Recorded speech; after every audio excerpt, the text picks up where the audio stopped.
नमस्कार दोस्तों, आज की इस वीडियो में कटिंग्स के फेल होने के कुछ मुख्य ज़रूरी रीजंस पर बात करेंगे। देखिए, गार्डनिंग में पुराने लोगों से तो कटिंग लग जाती है, लेकिन जो लोग गार्डनिंग में नए होते हैं उनसे कटिंग इजीली नहीं लग पाती है।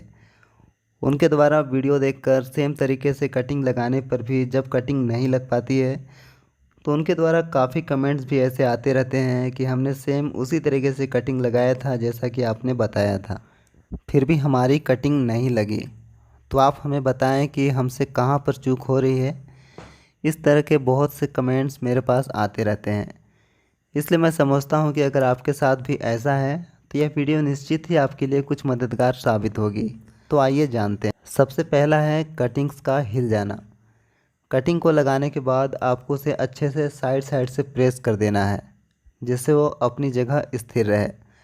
अगर कटिंग हिलता डुलता रहेगा तो मौसम चाहे जितना भी अनुकूल हो, वो कटिंग नहीं लग पाएगा, कटिंग में जड़ें नहीं निकल पाएंगी। इसके बाद दूसरा कारण है कटिंग में शार्प कट का न लगा होना। यह भी एक रीज़न होता है कटिंग के न लग पाने का, जो कि मैंने आपको पिछली वीडियो में भी बताया था। दोस्तों, जैसा कि आपने देखा, मैंने इस कटिंग को सिकेटर से कट किया।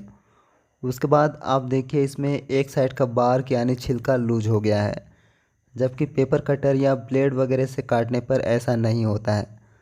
हालांकि कुछ ऐसे पौधे हैं जिनकी कटिंग बहुत ही ईजिली लग जाती है, जैसे गुड़हल, मोगरा, कनेर।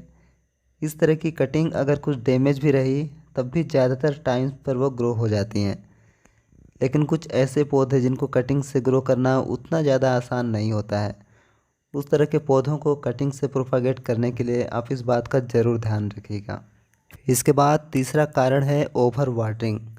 अगर आप कटिंग लगाने के बाद उसमें बेवजह रोज़ रोज़ पानी डालते रहेंगे तब भी वो कटिंग नहीं लगेगी।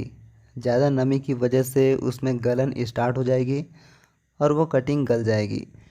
जैसा कि इस कटिंग में आप देखिए, यह कटिंग ज़रूरत से ज़्यादा नमी के चलते ख़राब हो चुका है। इसलिए ऐसे पौधे जिनको नमी न के बराबर चाहिए होता है, उन पौधों की कटिंग अब बारिश के मौसम में ना लगाएं, बल्कि उन्हें आप विंटर के बाद स्प्रिंग सीजन में लगा सकते हैं। इसके बाद चौथा कारण है सही मीडिया का चुनाव ना करना। अगर आप कटिंग बारिश के मौसम में लगाते हैं तो आप सिर्फ नॉर्मल मिट्टी में ही कटिंग लगाइए, उसमें आपको कुछ भी ऐड नहीं करना है। लेकिन अगर आपकी मिट्टी भुरभुरी ना हो तो उसमें आप ज़रूरत के हिसाब से बालू यानी रेत को ज़रूर मिला लें, उसके बाद ही आप कटिंग को लगाइए। लेकिन अगर आप कटिंग स्प्रिंग सीजन में लगाते हैं तो उस मौसम में आप मिट्टी की जगह कोकोपीट ले सकते हैं। कोकोपीट मीडिया में रूटिंग बहुत जल्दी स्टार्ट हो जाती है और काफ़ी अच्छा रूटिंग अपडेट देखने को मिलता है। लेकिन इसके ठीक विपरीत, अगर आप बारिश के मौसम में कोकोपीट मीडिया यूज करते हैं तो जैसा कि हमें पता है कि कोकोपीट की वाटर होल्डिंग कैपेसिटी काफ़ी ज़्यादा होती है। कोकोपीट अपने में 8 से 10 गुना तक पानी स्टोर कर सकता है, जो कि बारिश के मौसम में इसकी ज़रूरत नहीं रहती है। बारिश के मौसम में पानी की पूर्ति बारिश से ही हो जाती है, इसलिए जैसा मौसम रहेगा उस अकॉर्डिंग आप मीडिया का चुनाव करेंगे तो आपकी कटिंग कभी फेल नहीं होगी, हमेशा आपको सक्सेसफुल रिजल्ट मिलेगा। इसके बाद पांचवा कारण है मौसम के अकॉर्डिंग कटिंग का चुनाव ना करना। जैसे किसी प्लांट के लिए एक पर्टिकुलर सीजन होता है और वही उस प्लांट के लिए सबसे ज़्यादा अनुकूल होता है। आप रोज़ प्लांट को ही ले लीजिए। रोज़ प्लांट वैसे तो एक परमानेंट प्लांट होता है और फ्लावरिंग भी साल भर ही करता है, लेकिन अगर उसके लिए सबसे सूटेबल एक पर्टिकुलर सीज़न की बात की जाए तो विंटर का होता है। इसलिए अगर आप रोज़ की कटिंग लगाना चाहते हैं तो आप विंटर सीजन में ही लगाइए। बारिश के मौसम में उसकी कटिंग नहीं लगेगी या फिर सक्सेस रेट बहुत ही कम मिलेगा, 10 में से एक आध कटिंग लग सकती है। लेकिन विंटर सीजन में 10 में से 10 सारे ही कटिंग्स लग सकते हैं। और अगर आप बारिश के मौसम में कटिंग लगाते हैं तो आप पतली, मोटी, सॉफ्टवुड, हार्डवुड सभी तरह की कटिंग्स लगा सकते हैं। लेकिन बसंत ऋतु में आपको पतली सॉफ्टवुड वाली कटिंग नहीं लगानी है, उस टाइम पर आपको मोटी कटिंग लगानी है। मोटी और हार्डवुड वाली कटिंग की नमी जल्दी ख़त्म नहीं होती है, वो ईजिली ग्रो हो जाती है। हालांकि उसे ग्रो होने में टाइम ज़्यादा लगता है, पर रिजल्ट उसमें 100% आता है।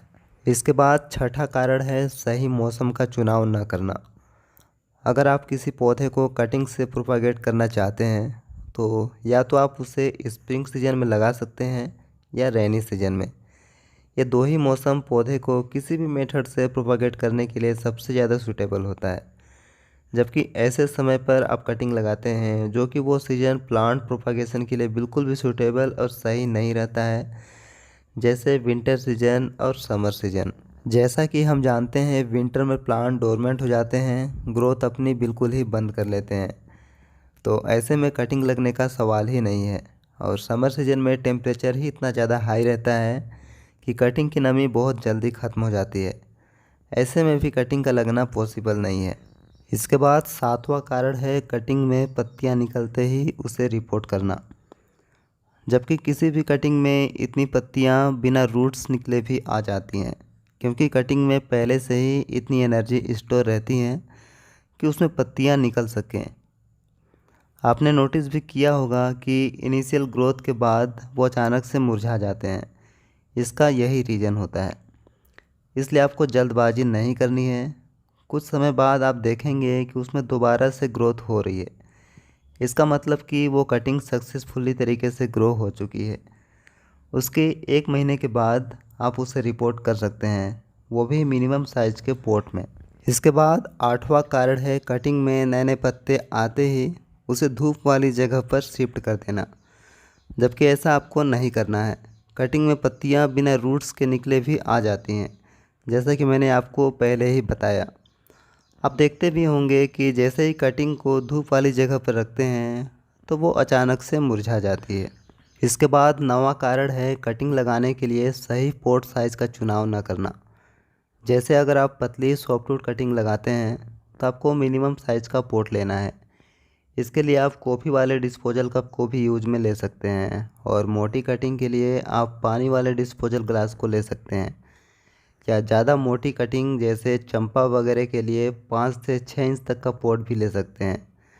मतलब जैसी कटिंग रहेगी उसी के अकॉर्डिंग अगर आप पॉट साइज़ यूज करेंगे तो आपको बेहतर रिजल्ट मिलेगा। इसके बाद 10वां कारण है कटिंग लगाने के लिए उसकी मीडिया में खाद का मिला देना।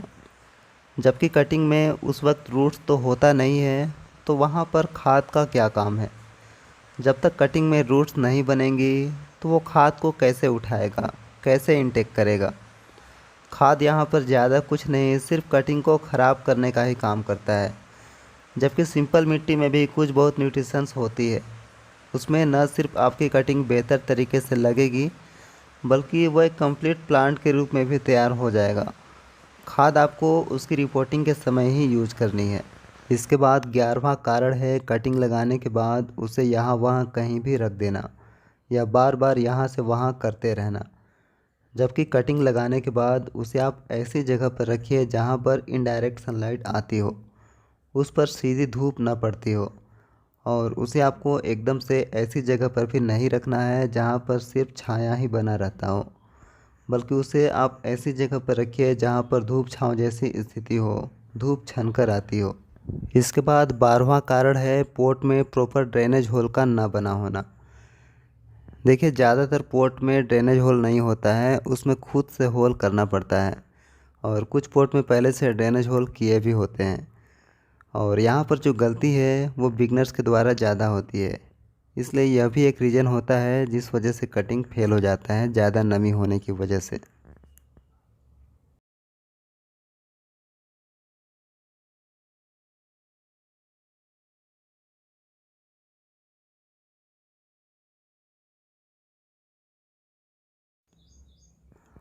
तो दोस्तों ये थे 12 ऐसे मुख्य रीज़न जिस वजह से कटिंग नहीं लग पाती है, फेल हो जाती है। इन सभी बातों का अगर आप ध्यान में रखेंगे तो मैं गारंटी लेता हूँ आपकी कटिंग कभी फेल नहीं होगी, हमेशा सक्सेसफुली तरीके से ग्रो हो जाएगी। हमेशा ही आपको 100% सक्सेसफुल रिजल्ट मिलेगा। यह वीडियो आपको कैसा लगा मुझे कमेंट करके ज़रूर बताइएगा। वीडियो पसंद आया हो तो वीडियो को एक लाइक ज़रूर कीजिएगा और इसे शेयर भी ज़रूर कीजिएगा। मिलते हैं फिर किसी नई वीडियो में, तब तक के लिए आपका धन्यवाद।